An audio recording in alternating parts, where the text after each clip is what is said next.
এই মুকুল বলে একটি লোক, সে ট্যামরান বলে একটা কোম্পানিতে কাজ করতো ইন্দোরে, যার বেস মুকুল ঘোষ। তো সে হচ্ছে তার জালি ওই বানানোর জন্য, সেলাইন বানানোর জন্য তার চাকরি চলে যায়।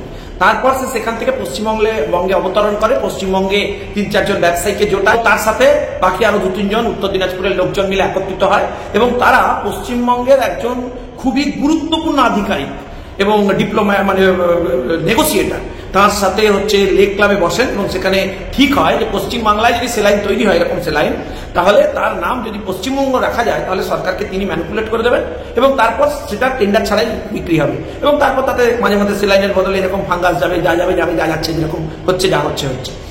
এইটার পর তৈরি হয় পশ্চিমবঙ্গ ফার্মাসিউটিক্যালস এবং তারপরেই ওয়েস্ট বেঙ্গল গভর্নমেন্টের ক্যাবিনেটে এই সিদ্ধান্ত হয় যে এই কোম্পানির কাছ থেকে হচ্ছে সেলাইন নেওয়া হবে। এবং এই যে কোম্পানি, এই কোম্পানির মধ্যে মুকুল ঘোষ বলে একজন ডিরেক্টর আছে, বহরমপুরে বাড়ি। তার সঙ্গে সরাসরি কলকাতার, দক্ষিণ কলকাতার প্রভাবশালী পরিবার যারা এই রাজ্যটাকে চালায়, তাদের সঙ্গে যোগ আছে।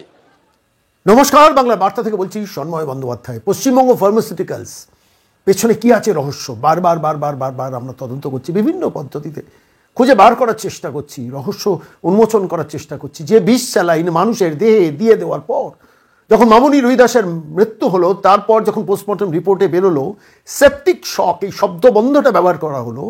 পোস্টমর্টম যে ডাক্তাররা করেছেন তারা লিখেছেন সেপটিক শক কখনো হিউম্যান এর হয় না।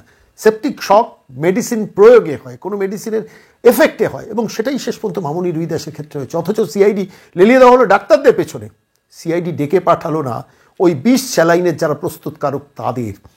সেই চোপড়ার কারখানাতে সিআইডি যাচ্ছে না, সিআইডির প্রয়োজনই। সিআইডিকে বলে দেওয়া হয়েছে ডাক্তারদের ফাঁসাও, ওষুধ কোম্পানিকে বাঁচাও। সেই ওষুধ কোম্পানিকে বাঁচানোর পেছনের রহস্যটা কি? বারবার বলছি, ভাইপো ভাসুদের ইনভেস্টমেন্টের কারখানা এবং সেই কারখানা কিভাবে গড়ে উঠেছিল তার পেছনের কাহিনীটা শোনাবো আপনাদের। শঙ্কুদেব পণ্ডা সেটা কিছুটা বিশ্লেষণ করেছেন, ভেতরে কিছু কাহিনী তুলে নিয়ে এসছেন। বলছেন এক একটা বোতল থেকে 1 টাকা 25 করে কাটমানি দিতে হতো, ভাবতে পারেন, এবং সর্বোচ্চ প্রভাবশালী পরিবারের কাছে হাতে যেত। ভাবা যায় যে মানুষ যে জিনিস মানুষের প্রাণ বাঁচায় সেইখান থেকেও কাটমানি হবেই না বা কেন? কয়লা, গরু, বালি, পাথর, শেষ পর্যন্ত স্যালাইনেও হাত পাকিয়েছে এরা, একটা সরকার। আমি ঠিক এই পরিস্থিতিতে দাঁড়িয়ে এই রহস্য উন্মোচন করার জন্য শুভেন্দু অধিকারী একটা ছোট্ট বাইট আপনাদের শোনাবো। এই যে কোম্পানি, এই কোম্পানির মধ্যে মুকুল ঘোষ বলে একজন ডিরেক্টর আছে, বহরমপুরে বাড়ি। তার সঙ্গে সরাসরি কলকাতার, দক্ষিণ কলকাতার প্রভাবশালী পরিবার যারা এই রাজ্যটাকে চালায়, তাদের সঙ্গে যোগ আছে। আপনি এমন কোনো জায়গা পাবেন না যেখানে এই পরিবার, তার লোকেরা দুর্নীতির সঙ্গে যুক্ত নয়। এটা গরিব মানুষের, কারণ উনার বাড়ির লোকেরা তো, স্বাস্থ্যমন্ত্রীর বাড়ির লোকেরা তো হসপিটালে যায় না, তারা আমেরিকা, দুবাইতে যায় চিকিৎসা করাতে, তারা সরকারি হসপিটালে যায় না। সরকারি হসপিটালে নিরুপায় হয়ে যাদের অর্থনৈতিক সামর্থ্য নেই তারাই যায়, আর তাদের জীবনকে কিভাবে ধ্বংস করছে নোয়িংফুলি ওয়েল। দেখুন, অপরাধী বাঁচানোটাই সরকারের একটা কাজে পরিণত হয়েছে। 31 বছরের ডাক্তার কন্যার মৃত্যুর পর অপরাধীদের আড়াল করা, এভিডেন্স ট্যাম্পারিং করা, এভিডেন্স অল্টার করা বিনীত গোয়েল, মমতা বন্দ্যোপাধ্যায়ের বাহিনী ধারাবাহিকভাবে আরজিকর মেডিকেল কলেজে করে গেছে।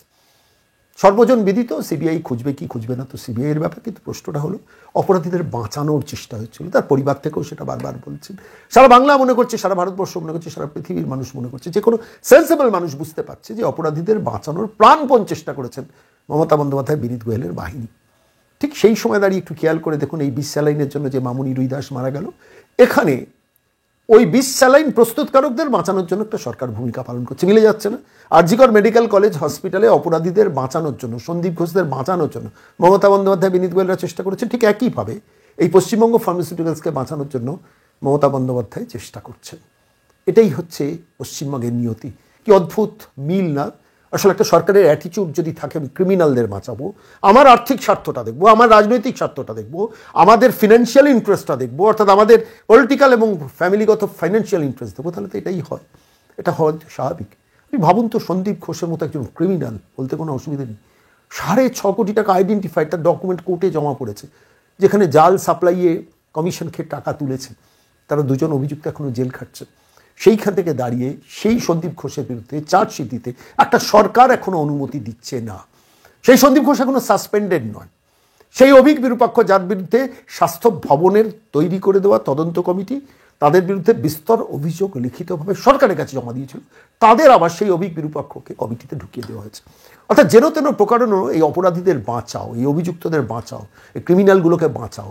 তো সরকারের যদি অ্যাটিচিউড হয় তাহলে 31 বছরের ডাক্তার কন্যার জন্য সন্দীপ ঘোষ, অভিজিৎ মণ্ডলের হয়ে সরকার ব্যাটিং করবে, সেটাই স্বাভাবিক। আর এই হতভাগ্য পরিবার মামনি রুইদাস, সেই পরিবার 20 স্যালাইনের জন্য যিনি মারা গেলেন, তার হত্যাকারীকে বাঁচানোর জন্য এই একই সরকার একইভাবে চেষ্টা করছে। কি আছে পশ্চিমবঙ্গ ফার্মাসিউটিক্যালসে, চোপড়ার এই কারখানায়? আসুন আজকের এই প্রতিবেদন আমরা শঙ্কুদেব পণ্ডার একটা বিশ্লেষণ দিয়ে শেষ করব। সমস্ত ভেতরের কাহিনী উন্মোচন করছেন। আপনাদের এর আগে বলেছি যে পশ্চিমবঙ্গ সরকার বিভিন্ন হসপিটালগুলোতে কিভাবে যে ওষুধ পরীক্ষায় ফেল করছে, সেই ওষুধকে দিনের পর দিন গ্রাম বাংলার গরিব মানুষদের খাইয়ে গেছেন, তার প্রতিবেদন আপনাদের কাছে বারবার গত 2 দিন ধরে পেশ করেছি।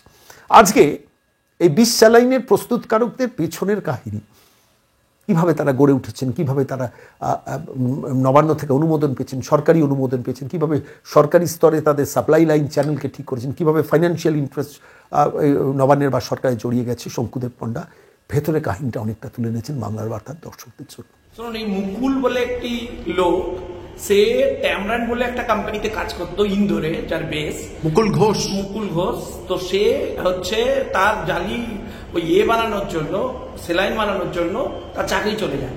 তারপর সে সেখান থেকে পশ্চিমবঙ্গে অবতরণ করে। পশ্চিমবঙ্গে 3-4 জন ব্যবসায়ীকে জোটায়, যার মধ্যে নরেশ আগরওয়ালের রিলেটিভরা কানেক্টেড আছে বলে আমার দৃঢ় ইনফরমেশন। দেখা যাক, লেটসি, তদন্ত হলে নিশ্চয়ই বেরোবে।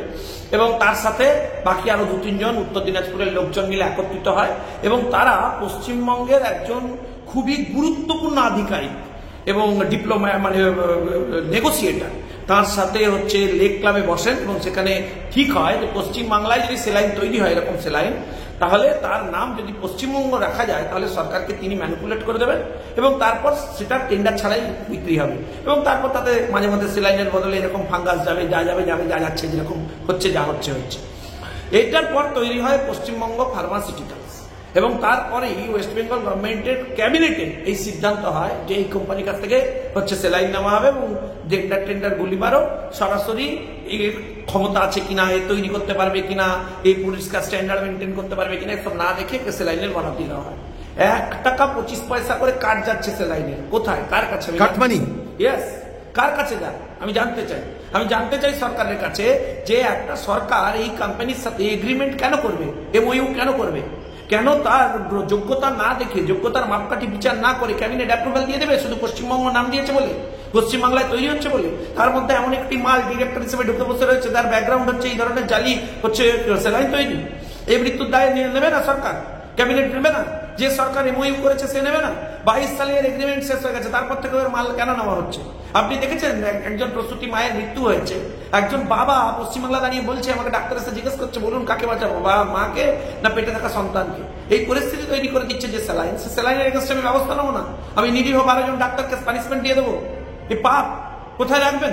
আমার প্রশ্ন, ভাই, লোকে কাঠ, কয়লা, বালি এসব নিয়ে 2 নম্বরই ব্যবসা করছে, ঠিক আছে, কিন্তু এ তো মানুষের জীবন নিয়ে ব্যবসা। এই ব্যবসাতে অন্তত তো সততার জায়গা রাখতে হবে, ঠিক থাকতে হবে। এখান থেকে অন্তত যারা কাটমানি খাচ্ছে তারা তো অপরাধীর একদম তুঙ্গে পৌঁছে গেছে, তাদের এগেইনস্টে ব্যবস্থা হবে না, তাদের এগেইনস্টে অ্যাকশন হবে না। নরেশ আগরওয়াল কে? পুরুলিয়ায় তার কিসের ব্যবসা তৈরি হয়েছে, কি করে? হ্যাঁ, পূর্ব মেদিনীপুরে তার এত বড় কল তৈরি হয় কি করে? তার কত টাকা খাচ্ছে এই ফার্মাসিউটিক্যালস আমি জানতে চাই। তারপর তারা গিয়ে শিলিগুড়ির কাছে করে কোথায় তৈরি করলেন? উত্তরবঙ্গে। সেখান থেকে হচ্ছে সেলাইনে ফাঙ্গাস পাওয়া গেল। কর্ণাটকের সরকার অফিসিয়ালি আপনাকে জানালো, বন্ধ করে দিতে বললো। আপনি নিজের সরকার, আপনাকে উত্তরবঙ্গ মেডিকেল কলেজের হচ্ছে সুপার জানালেন, আপনার ডাক্তারবাবুরা জানালেন, তারপরে আপনি বন্ধ করলেন না? নারায়ণ স্বরূপ নিগমকে আমি জানতে চাই, কে ফোন করেছিলেন, কার নির্দেশে আপনি এটা করেননি, নাকি নিজেই টাকা খাচ্ছিলেন? লোকে তো প্রশ্ন করবে, উত্তর দিতে হবে তো। যে বাচ্চাটা মরে গেল তার দায় কে নেবে? এ খুনের দায়, এটা কি আপনারা মনে করেন একটা দুর্ঘটনার মৃত্যু? এ সরাসরি ঠান্ডা মাথায় মার্ডার করা। এখনো পর্যন্ত ওই কোম্পানিকে ব্যান করেনি, এখনো পর্যন্ত ওই কোম্পানির হচ্ছে ওখানে রেড হয়নি, এখনো পর্যন্ত আপনি কোম্পানির ডিরেক্টরদের গ্রেপ্তার করেননি, ডেকে পাঠাননি। তদন্তকর্তারা কারা করছে? উল্টে ডাক্তার মধ্যে ডেকে পাঠাচ্ছে, বলছে আপনারা আসুন। এভাবে চাপা যাবে। আজ না হলে কাল হাইকোর্টে এই মামলা আছে, যে কোনো দিন এটা হচ্ছে সেন্ট্রাল এজেন্সিতে চলে যাবে।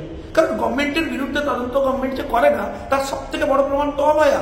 নাহলে আপনার ওসি গ্রেপ্তার হয়, আপনার সিপিকে সরিয়ে দিতে হয়, অ্যাকশন নিতে হয় এভাবে। আপনাকে মনে রাখতে হবে যে মানুষ, গরিব মানুষ, হতদরিদ্র মানুষ চোখ বন্ধ করে আপনার কাছে পরিষেবা নিতে যায়।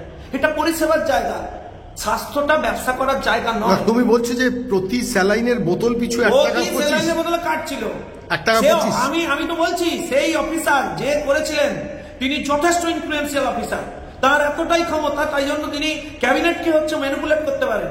এই যুক্তি দিয়েছিলেন নিশ্চয়ই রাজ্যের মুখ্যমন্ত্রীকে, বলেছিলেন যে হ্যাঁ রাজ্যে তৈরি হবে উদ্যোগ, আমাদের সাপোর্ট করা উচিত। একটু ভাবুন, একটু মনে করুন, যদি আপনার সরাসরি ইনভলভমেন্ট না থাকে তাহলে যিনি এসে বলেছিলেন তাকে ধরুন, খবর নিন কে চুক্তির উদ্যোগ নিয়েছিলেন, কে বারবার গিয়ে আপনাকে নক করেছিলেন, তাকে কেন আইডেন্টিফাই করবেন না, কেন তার বিশ্বাসযোগ্যতার উপর প্রশ্ন তুলবেন না? কারণ মনে রাখতে হবে বাংলার মা বোনেরা কিন্তু আপনাকে ভরসা করে ভোট দিয়েছিল। আপনি আমারও যেমন মুখ্যমন্ত্রী, আপনি তাদেরও মুখ্যমন্ত্রী, তাদেরও স্বাস্থ্যমন্ত্রী। শুধুমাত্র লক্ষ্মীর ভান্ডার দিয়ে তাদের বাড়িতে যদি লক্ষ্মী না থাকে তো লক্ষ্মীর ভান্ডার নিয়ে কি করবে? তো আমরা এতদিন শুনেছি মদের বোতল পিছু ছিপি পিছু 2 টাকার রেট যেত, এখন স্যালাইনের বোতল পিছু 1 টাকা 25। স্বাস্থ্য দপ্তর ফর্মালি জানানোর পর ওই স্যালাইন আরজি করে পাওয়া যায় কি করে, ন্যাশনালে পাওয়া যায় কি করে, অন্যান্য জায়গায় স্যালাইনের আর ইউ শিওর যে ক্যাবিনেট অ্যাপ্রুভ করেছে? ক্যাবিনেটের অ্যাপ্রুভাল ছাড়া কখনো এমওইউ হয়? তাহলে এমওইউটা হলো কি করে সরকারের সাথে? আমি বলছি যে ক্যাবিনেটের লোকেরা, ক্যাবিনেটে একটা ডিসকাশন হয়েছে, আমি জানতে চাই যে যদি না হয়েছে ওদেরকে ধরুন। এটা কোন সময় হয়েছে, কোন বছর তো ছিল? আরে 22 সালের পর যার বাতিল হয়ে গেছে অনুমোদন, তারপরে আপনি তার কাছ থেকে স্যালাইন নিচ্ছেন।